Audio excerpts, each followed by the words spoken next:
Welcome students. मैं आप लोग के लिए एक नया टॉपिक लेके आया हूँ। ये फुल सब्ट्रैक्टर है।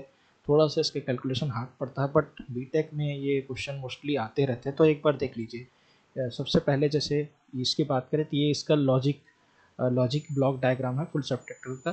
3 इनपुट होते हैं, ए बी। यहाँ पे हम सी भी ले सकते हैं, बट बी ले रहे हैं, ठीक है। बट जब भी सब्ट्रैक्ट करते हैं तो डिफरेंस होता है, और इनकेस हमको डिजिट कम हुआ तो हमको बोरो लेना पड़ता है, तो बोरो के लिए ये, ठीक है। आगे बढ़ते हैं। ये इनका थ्योरी है कि किन तरह का कॉन्सेप्ट यूज़ किया गया। ऑब्वियसली ये बताया है मैंने कि ए है, बी है और बी है, तीनों ही हैं, आपस में सब्ट्रैक्ट होता है।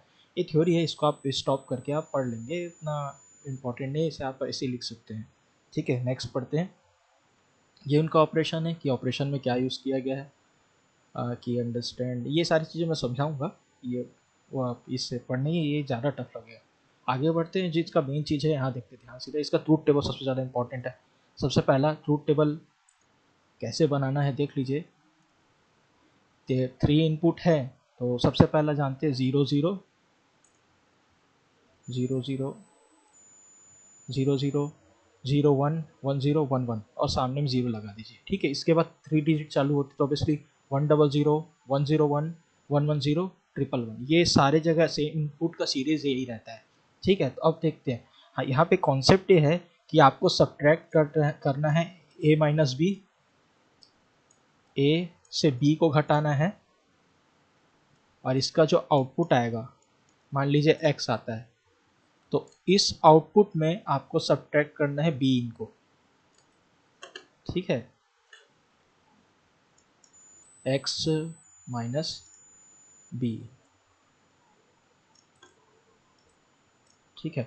अब ये प्रोसेस करना है, ए से बी को सब्ट्रैक्ट करना है और बी से बी इनको, मतलब ए और बी सब्ट्रैक्ट करने के बाद जो आउटपुट आ रहा है उससे बी इनको सब्ट्रैक्ट करना है। अगर इस प्रोसेस में किसी तरह का भी बोरो जनरेट होता है तो आप उसको यहाँ पे एंटर कर देंगे, और नहीं होता है तो 0 लिख दीजिए। सपोज ए माइनस बी करेंगे, 0 माइनस 0 0 होगा, और 0 में से बी इनको सब्ट्रैक्ट करेंगे तो भी 0 होगा, तो डिफरेंस आपका 0, बोरो भी आपका 0।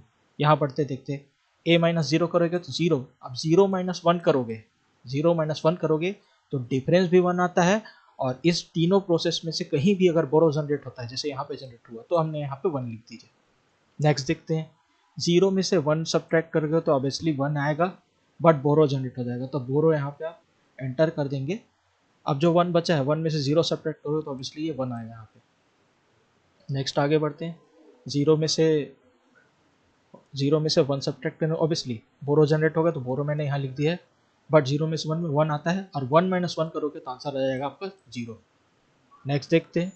1 माइनस 0 सब्ट्रैक्ट करोगे तो 1, और 1 माइनस 0 करोगे तो 1 आएगा, आंसर आपका 1 आएगा, बट बोरो जनरेट नहीं हुआ इसलिए 0 लिखती है यहाँ पे। आगे देखते हैं।